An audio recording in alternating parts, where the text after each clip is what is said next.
Avec Hachem, on continue le Chok HaEmuna. On est le 18 Cheshvan dans le cycle annuel et on commence ensuite le Jardin de la foi.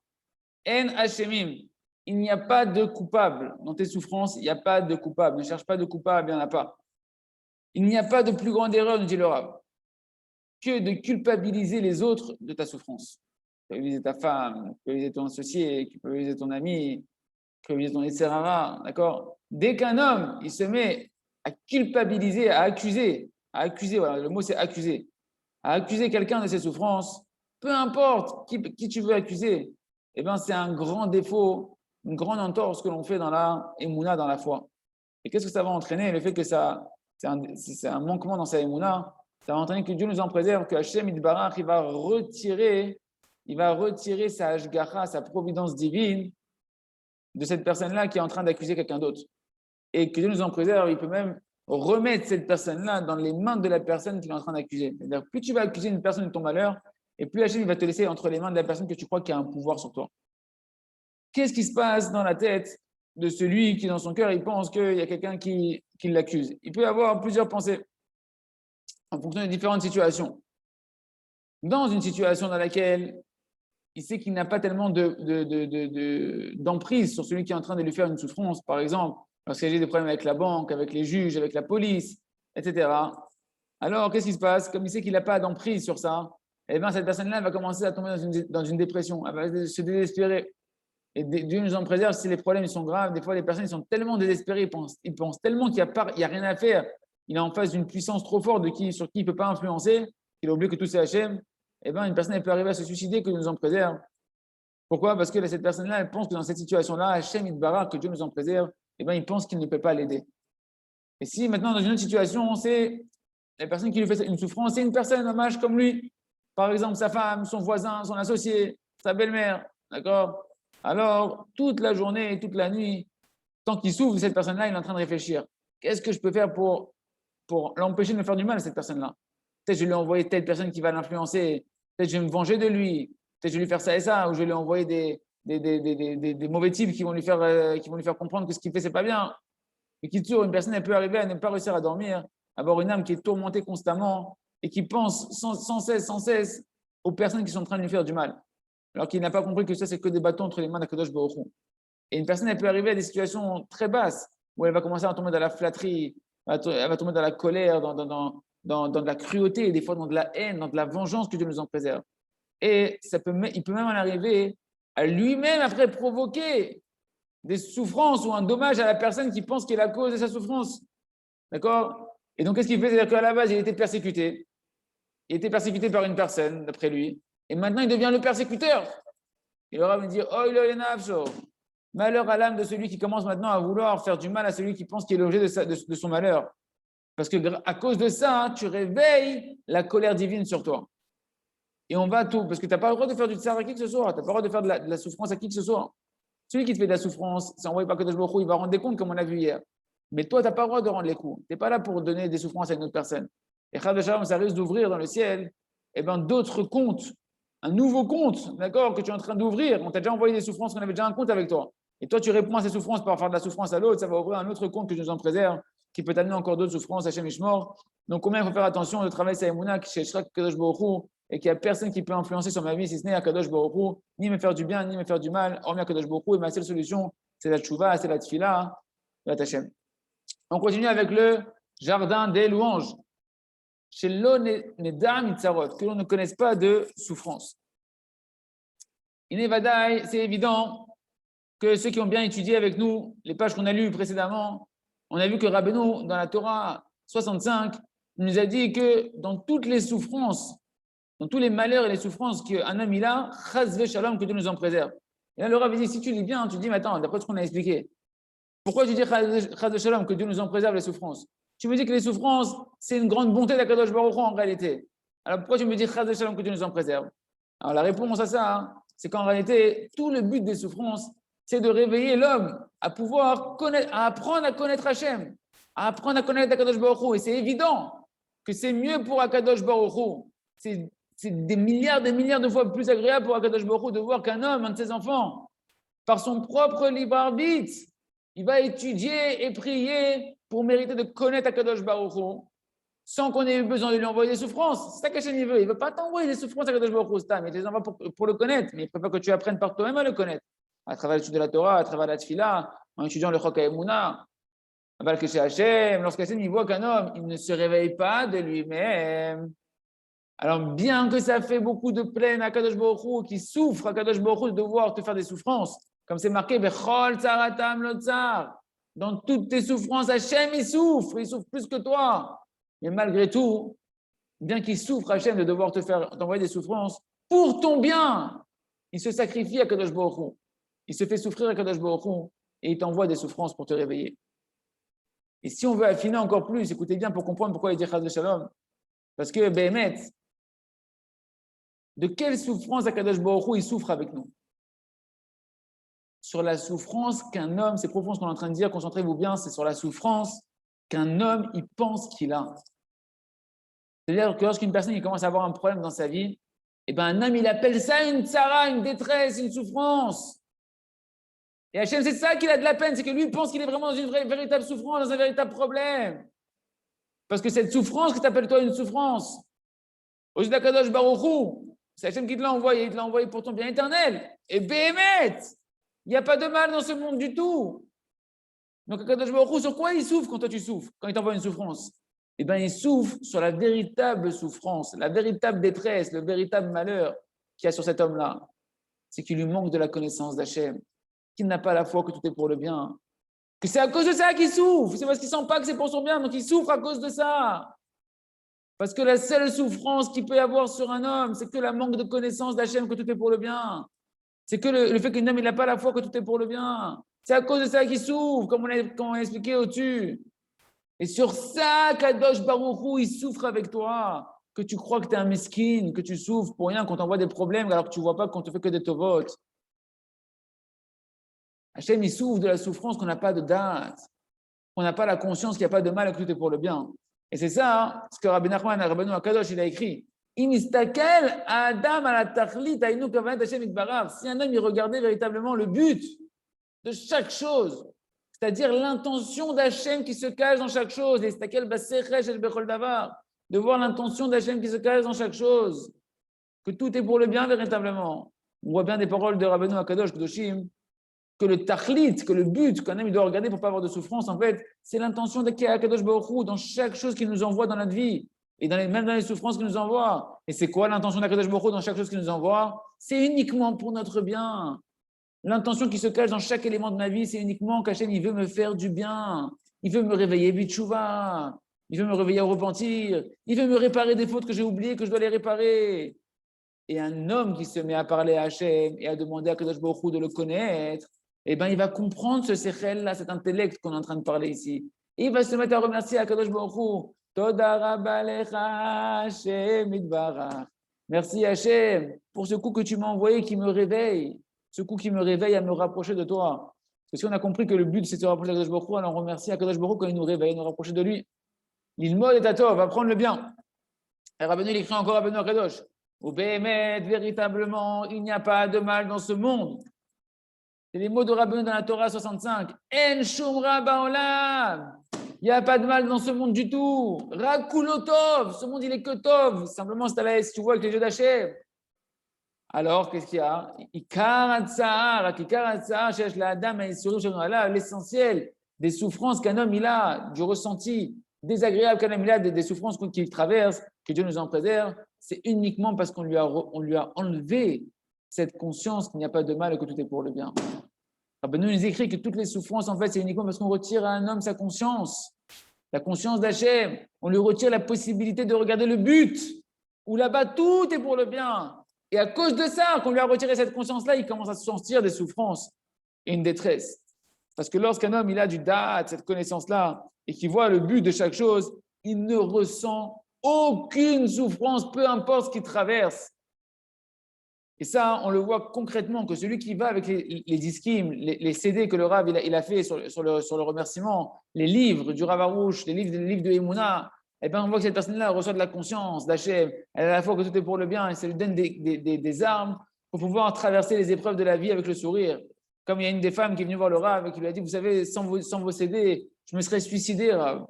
Et c'est seulement par vos CD que je tiens dans mes épreuves de chaque jour. Et évidemment, c'est une dame qui traverse des épreuves très, très, très, très dures, que son mari, il s'est embrouillé dans le marché noir avec la mafia, et Hachem Ishmor, et qu'elle a dit, elle tient, chaque jour, elle tient encore en vie, uniquement parce elle étudie les livres du Rav, elle écoute les CD du Rav sur la Emouna et le remerciement, et elle voit chaque jour de nouvelles délivrances. Et comme ça, il y a beaucoup de gens qui viennent témoigner comme ça au Rav. C'est pourquoi chacun, il doit constamment écouter les shiurim du Rav, marcher avec les CD, étudier les livres de Emouna, continuer le Chok Emouna, revoir le Chok Emouna, étudier les Sfarim ou entrer dans les Sfarim. Pourquoi? Pour pouvoir se rappeler constamment et rentrer à chaque fois dans son cerveau et dans son cœur de nouveau cette conscience-là de tous les jours. Et en particulier quand une personne a une épreuve, et qu'au moment de l'épreuve, comme on a dit, qu'est-ce qui se passe? On te retire ta conscience d'Hachem que tout est pour le bien. Alors quand je vais écouter un CD, un cours, quand tu vas maintenant étudier encore un Chok Emouna, encore un livre du Rav, eh ben, ça va te ramener de nouveau de la connaissance que Hachem il est que bon, qu'il n'y a pas de mal. Et maintenant, tu es en train de traverser en fait des choses qui sont extrêmement bonnes pour toi, mais que tu n'arrives pas à les voir avec tes yeux. Les personnes pouvoir se renforcer dans sa émouna et bien pouvoir remercier à Kadosh Baruch Hu. Il reste chez Niske un match d'étudier, de continuer à étudier, à revoir et à prier sur ce qu'on étudie pour l'intégrer. On continue avec à travers champs et forêts pour faire notre heure de doute quotidienne. Il y a un chemin qui est droit devant l'homme, mais qu'en fait, c'est un chemin qui le conduit à sa perte. Et un des niveaux encore, un des grands niveaux, des grandes qualités qu'il y a dans le Cheshbon Nefesh, dans la des doutes, quand une personne s'introspecte et qu'elle fait teshuva, ben Rabbeinu, il écrit dans la Torah 4, comme on l'avait vu ensemble, qu'on l'avait fait ensemble, par le fait qu'une personne va faire teshuva et qu'elle va énoncer ses fautes devant un Talmid Chacham, devant un sage de la Torah, et bien à ce moment-là, le tzaddik, qui est le Talmid Chacham, le juste, il va lui frayer un chemin qui est le chemin selon la racine de son âme. Est-ce que Rabbeinu Akadosh ici, il est en train d'écrire faire teshuva devant le Talmid Chacham, devant un érudit, c'est pas forcément quelqu'un, un Talmid Chacham qui est vivant, qui se trouve devant nous. Il faut comprendre quelque chose de beaucoup plus profond ici. Qu'à chaque fois qu'une personne vient faire une des doutes, qu'elle vient faire teshuva seule devant Akadosh Baruch Hu, énoncer ses fautes devant Akadosh Baruch Hu en voulant les réparer, et bien cette des doutes là, cet isolement là, il s'appelle une teshuva devant le Talmid Chacham. Pourquoi? Parce que celui qui fait des doutes, qui s'isole, et bien il se retrouve devant la Shrina Kdosha, il se retrouve devant la présence divine, la collectivité des âmes du Ham Israël, qui comprend en elle toutes les neshamot des tzadikim, qui sont les yechidei adorot, les tzadikim uniques qu'il y avait dans les générations. Qui c'est qui est devant toi quand tu fais des doutes dans la Shrina Kdosha? Il y a Moshe Rabbeinu, il y a Rabbi Shimon Bar Yochai, il y a le Harizal, il y a le Baal Shem Tov, il y a Rabbi Nachman Breslev. Et lorsque maintenant tu vas commencer à faire toi ta tchouva devant Kadosh Baruch Hu, seul avec Kadosh Baruch Hu, et que tu vas énoncer tes fautes, eh bien la Shrina, la présence divine, elle va venir t'aider. Elle va te diriger dans ta réparation à toi. Voilà le grand secret de la Yedva des doutes. C'est que ça va te diriger dans ta réparation à toi. Et les Neshamot des Tzadikim, les âmes des justes, des générations, elles vont venir t'aider. Elles vont venir te donner la force et l'intellect. Comment revenir Bitchouva de là où tu t'es perdu. Comme c'est marqué dans les écrits du Harizal, que les Neshamot des Tzadikim, elles viennent à l'intérieur de nous comme une femme qui est enceinte, qui a un fœtus à l'intérieur d'elle. Et bien, l'âme des tzadikim, quand on veut faire chouva, elles viennent à l'intérieur de nous. On devient enceinte des âmes de ces tzadikim kaviachol. Et elles viennent aider le Baal chouva dans le secret de ce qui est marqué dans la Gemara. Celui qui veut se purifier, on l'aide. Et bien, c'est ces tzadikim qui viennent à l'intérieur de nous nous aider. Ça se passe quand on fait des doutes. Et c'est ça le lachon de Rabbeinu Akadosh dans l'Écoute Moran Torah Dalet. Lorsqu'on a fait une vidéo de Dvarim et qu'il est dans ses fausses devant le Talmid Chacham, donc on a compris que le Talmid Chacham, c'est en fait les Neshamot de Moshe Rabbeinu, de tous les tzadikim, les grands tzadikim qui se trouvent à ce moment-là devant toi quand tu fais des doutes.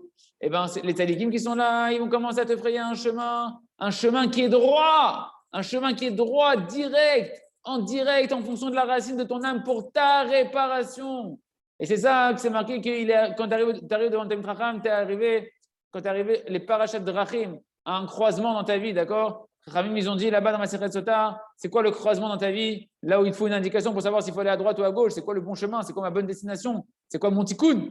C'est le juste et le jour de la mort. C'est la dimension, le jour de la mort, c'est la dimension de vidouy dvarim, lifne tamid racham. La mort, c'est faire tes shuvah, on doit faire shuvah avant de mourir. Et celui qui va te frayer le bon chemin, qu'il faut aller à droite ou à gauche, c'est le tamid racham qui lui sait quel est le bon chemin. Donc faire tes shuvah devant le tamid racham. Et cette teshuva, le vidouille, comme on l'a vu dans ma Masechet Sanhedrin, page 43, c'est marqué là-bas, tous ceux qui vont mourir, qui étaient passibles de mort, ils devaient faire avant énoncer leur faute, faire teshuva. Donc le jour de la mort fait référence à la teshuva. Vézénikra Parashat Drachim. Et donc, le croisement des chemins, c'est le Talmid Chacham. Pourquoi? Parce que quand tu fais tes choix devant le Talmid Chacham, eh ben, il va te diriger dans les carrefours de ta vie à chaque fois dans ta journée, savoir s'il faut aller à droite ou à gauche en fonction de la racine de ton âme. Et grâce à ça, tu peux être sauvé de ne pas prendre un mauvais chemin parce qu'un homme peut passer sa vie entière sur un chemin et des rails qui ne sont pas ses rails à lui. Et donc, il va finir par dérailler. Allez, c'est Midvarav, ce qui sort des paroles de Rabbeinu, c'est que par le fait qu'un homme maintenant, il a des doutes, que tous les jours, il fait son introspection et qu'il fait teshuva devant un Kadosh Baruch Hu chaque jour, alors du ciel, on va le conduire dans le chemin, le juste chemin qui est selon la racine de son âme, c'est-à-dire qu'on le conduit dans sa mission personnelle, dans sa réparation personnelle pour laquelle il a été envoyé de ce monde-là. Mais celui qui ne fait pas Vidui Dvarim devant un Talmid Chacham, celui qui ne fait pas des doutes tous les jours, alors il ne sait même pas dans quel chemin il marche dans sa vie. Qui c'est qui peut garantir que le chemin qui est devant lui, lui, pense à un bon chemin? Mais peut-être que ce bon chemin, comme c'est marqué dans la Torah, peut-être c'est un bon chemin qui en été la fin, eh bien c'est la mort. J'ai entendu, tu vas te manger un panneau, ce n'était pas la bonne direction, mais tu le sauras trop tard, que Dieu nous en préserve. Et ici, il a se poser la question, quelque chose qui est incompréhensible. Comment c'est possible qu'un homme peut étudier la Torah, faire les mitzvot, et que pourtant le chemin qu'il entreprend, eh ben, c'est un chemin qui lui paraît droit, qui au final va conduire à sa perte. Comment c'est possible une chose pareille? Il fait la Torah et les mitzvot du matin au soir. Eh bien, l'explication est la suivante, que lorsqu'un homme, tant qu'un homme, il n'a pas trouvé quelle est sa mission dans le service divin, c'est quoi sa mission personnelle dans ce monde-là? C'est quoi son chemin personnel pour lequel il a été envoyé dans ce monde-là? C'est-à-dire que cette personne, tant qu'elle n'est pas en train de réparer les chemins dans lesquels elle s'est égarée, qu'elle ne répare pas les fautes dans lesquelles il est tombé, qu'un homme ne répare pas sans parler à plus part du temps qu'il n'est pas en train de réparer les fautes des réincarnations passées. Parce que cette personne-là, elle ne fait pas teshuva tous les jours. Tous les jours, elle faute involontairement, volontairement, elle ne se repentit pas sur ça. Et cette personne-là, même si elle étudie la Torah et les mitzvot, elle ne voit même pas combien elle est loin encore de l'accomplissement de la Torah et des mitzvot comme il faut. Il se trouve que cette personne-là, elle est en train de vivre dans un grand mensonge. Et donc, automatiquement, sa Torah et ses mitzvot, elles le remplissent d'orgueil. Et il n'y a pas de plus grand chemin de la mort que ce chemin-là de croire que la personne, elle s'enorgueillit, elle ne voit pas ses erreurs, elle ne corrige pas ses erreurs. Et bien que ça paraît à ses yeux un chemin qui est un chemin droit, un chemin de Torah et de mitzvot, eh ben, il sera dévoilé, que Dieu nous en préserve, que c'était un chemin qui conduisait à la mort en réalité, c'est-à-dire à sa perte. Super au chaud, c'est-à-dire qu'il n'a pas du tout trouvé en fait quelle est sa mission dans ce monde-là. Et donc il n'aura pas réparé ce qu'il devait réparer. Tandis que celui qui fait des doutes, que tous les jours, Yeratzon, il fasse Vidui Dvarim, il énonce ses fautes devant Kadosh Baruch Hu, et qu'un homme il va commencer à faire tchouva sur chaque détail de sa vie, eh bien on lui pardonne toutes ses fautes. Cette personne-là, elle vit sa bassesse, elle connaît ses manques. Cette personne-là, elle mérite de l'humilité. Et c'est évident que cette personne-là, comme on est en train de voir, il a une promesse qui va trouver son chemin personnel. Tout ce qu'il doit réparer, il va le réparer durant son vivant. Et non seulement qu'il va mériter de réparer sa réparation, mais en plus, sa vie dans ce monde-là va devenir agréable. Elle va devenir douce, remplie de lumière de Emouna, avec des intellects de Emouna extraordinaires, des perceptions nouvelles. À chaque instant, la Kadosh Baruch Hu, Yeratzon, Sheniske, de ne pas passer un jour sans faire une doute et de pouvoir ainsi mériter la promesse de réparer tout ce qu'on a réparé et faire notre mission sur terre. On continue avec le jardin de la sagesse, à Koach Leit Gaber, la force de se renforcer. Voilà que le Chacham, le sage et philosophe, que maintenant il arrive à la conclusion qu'il faut qu'il pense au but de la vie, après qu'il a tourné pendant des années, à vagabonder de pays en pays, d'accord, et qu'il s'est rendu compte que l'oisiveté ne l'a mené nulle part, et bien, il va dire c'est sûr que de temps en temps, il avait des pensées qui venaient lui dire qu'il était en train de perdre son temps, mais il n'avait pas la force de surmonter ce désir qu'il avait de curiosité d'aller d'un pays à l'autre, de rassasier ses yeux encore avec des nouveaux plaisirs qui se trouvent dans ce pays-là et dans ce pays-là et de ce pays-là. Et en réalité, il se cache ici un grand secret, que tous les mauvais désirs, ils fonctionnent de la même manière. Un homme, il peut, à l'intérieur de lui, savoir que quelque chose, il est mauvais. Quelque chose, il est néfaste pour lui. Cigarette, aujourd'hui, les paquets de cigarettes, tu ne peux pas ne pas savoir que c'est pas mauvais pour toi. Personne, elle sait que c'est mauvais à l'intérieur de lui. Mais du fait qu'il n'a pas la force de surmonter son mauvais désir, alors il se ment à lui-même. Et il veut bien se dire qu'en fait, c'est quelque chose de bien qu'il est en train de faire. Et Béhémet, en réalité, personne n'a la force de surmonter un mauvais désir. C'est une Gemara Meforeshet qui nous dit que tous les jours, les mauvais penchants d'un homme, ils se renforcent sur lui. Et si Akadosh Baruch Hu ne te venait pas en aide face à ton mauvais désir, à ton mauvais penchant, tu ne pourrais pas le surmonter. Donc, qui c'est qui peut surmonter son mauvais penchant? Personne. Sauf celui qui prie et qui demande au roi des rois, à Kadosh Baruch Hu, de lui octroyer de la force de pouvoir surmonter ses mauvais désirs. Et encore plus que ça, Rabbeinu Akadosh nous fait une promesse qu'une personne qui va multiplier les prières pour sortir des mauvais désirs, il peut réussir à annuler tous ses mauvais désirs et tous ses mauvais traits de caractère complètement. C'est ce qui est marqué dans la Torah, l'écouté Moharan, enseignement 52. On va amener plusieurs exemples. Comment en réalité une personne, elle peut être enfoncée dans un mauvais désir et en train de causer sa propre perte, et pourtant, elle n'arrive pas, on voit, à sortir et à surmonter son mauvais penchant alors qu'elle voit qu'elle est en train de causer sa perte. Par exemple, les gens qui sont dans la drogue. C'est des gens qui, peu importe les drogues douces, les drogues plus dures que Dieu nous en préserve, ils savent très bien, même la cigarette. Les gens, ils savent très bien qu'ils sont en train de s'endommager la santé, ils sont en train de s'endommager. Ce sont des faits qu'on voit sur le terrain. Combien de gens qui se suicident à la fin avec ces drogues-là, d'autres qui meurent d'overdose, que Dieu nous en préserve, etc.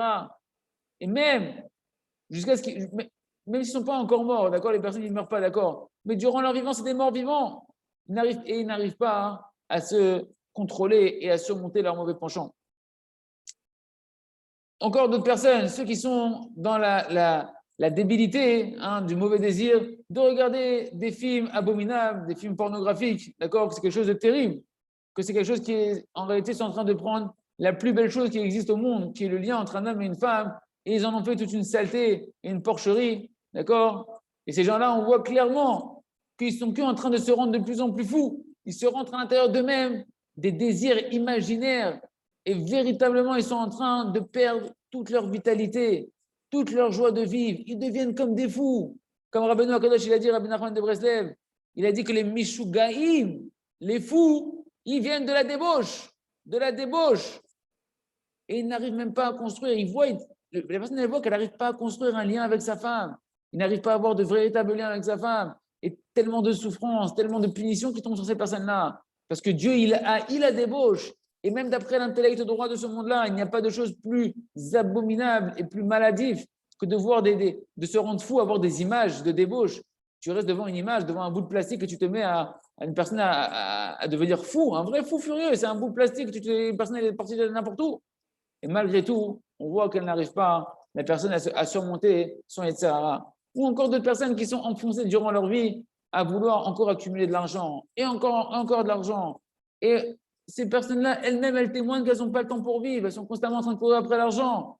Même d'après l'intellect de ce monde-là, d'après l'intellect droit, chacun il comprend que l'on ne travaille pas pour vivre. Chez Ovdim, qu'on travaille pour vivre et qu'on ne vit pas pour travailler.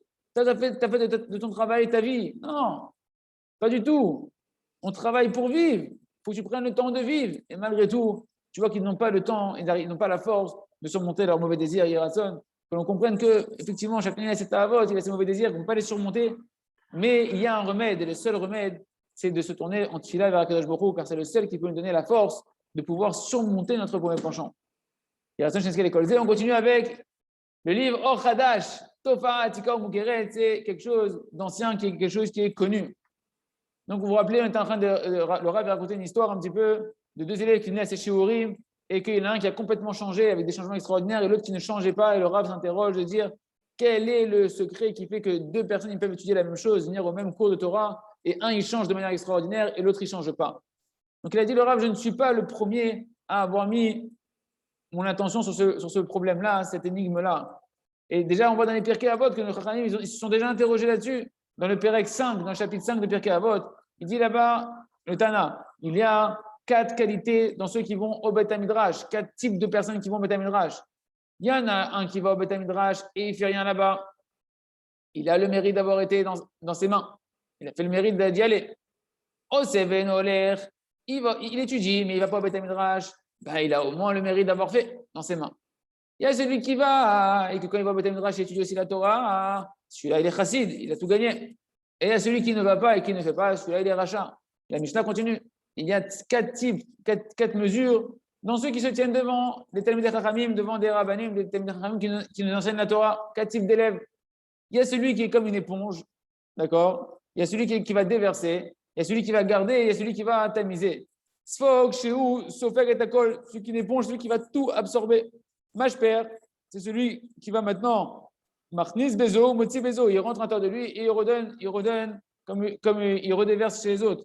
Meshameret, c'est quoi? C'est-à-dire que c'est ce qu'on utilise pour trier le vin, la liste du vin. C'est-à-dire que le vin, il sort et elle garde que les écorces, que les mauvaises choses. Benafa, c'est la tamie. Shemotia et Takema, elle fait sortir la farine et elle garde à l'intérieur d'elle, pareil, une espèce d'écorce. Il y en a qui va au Beth Midrash et qui fait. Il y en a qui va. Il y a un qui va au Beth Midrash et il ne fait pas. Il y en a un qui capte, qui va comprendre, entre guillemets, il y en a un qui va en cours de Torah et il va comprendre ce qu'il est en train de, ce qu'il doit comprendre. Il y en a un qui ne comprend rien, il va là-bas et au final, il ne retient rien, il ne regarde rien à l'intérieur de lui de ce qu'il a étudié, etc. etc. Mashper, il y en a un qui ça rentre dans une oreille, ça sort dans l'autre oreille, c'est ça le mashper, d'accord? Et en fait, en réalité, ces deux personnes-là qui viennent devant moi, ils parlent de Yossi et Dani, ce qu'on avait vu hier, ce ne sont que des exemples. Ça fait en réalité, le Rav me dit des années que je donne des shiurim, des années, des trentaines d'années que je donne des shiurim et que j'ai accompagné énormément de balais de chouva grâce à Dieu. Et j'ai vu des milliers de Yossi, des milliers de Danim, de Dan, d'accord? Et autour de moi, je vois encore beaucoup de Juifs qui viennent de manière régulière au shiurim, qui étudient, qui viennent au Chok HaEmuna, qui étudient leurs sparim, etc. Et qui sont en réalité une partie du paysage dans le shiur. Ils sont là, ils sont spectateurs, ils écoutent, ils kiffent, ils se renforcent un petit peu. Mais lorsque quand je cherche à voir qui c'est qui progresse véritablement dans mes cours, je me suis rendu compte qu'il y a un phénomène qui revient tout le temps et qui ressort concrètement. Il y a deux types de personnes qui étudient la Torah et qui viennent à des cours de Torah. Il y a ceux qui changent, qui progressent, qui montent dans le service divin de jour en jour. Et que quand les semaines elles passent, les mois ils passent, eh ben, ce ne sont plus du tout la même personne. Et ils continuent constamment de monter, de monter, de monter. Et il y en a d'autres qui ne bougent pas d'un millimètre, comme s'ils n'ont rien entendu. Ils sont restés exactement la même personne. Et ce phénomène-là, je le vois, c'est un phénomène que je vois dans les shiurim, mais c'est la même chose dans ceux qui étudient mes livres, qui écoutent mes shiurim, etc., dans les diskim ou dans les shiurim sur Internet. Il y en a un qui va lire un petit livret, qui va écouter un disque, et sa vie, elle va se transformer pour le bien de manière extraordinaire. Il va commencer à sentir un paradis sur terre. Tandis que l'autre, il va lire, il va écouter, et tu vois qu'il continue sa vie comme si c'était rien passé, comme si que Mashper s'est rentré dans une oreille, s'est sorti d'une autre oreille. Et Rassan Hachem, on continuera dans le prochain cours à comprendre quel est le secret, qu'est-ce qui fait le fameux changement entre deux personnes qui étudient la Torah, et Rassan qu'on puisse continuer à percer ce secret-là, à l'acquérir et faire des véritables changements à chaque fois qu'on étudie la Torah, à chaque fois qu'on écoute un cours de Torah, Chazak, Ben Itrazek.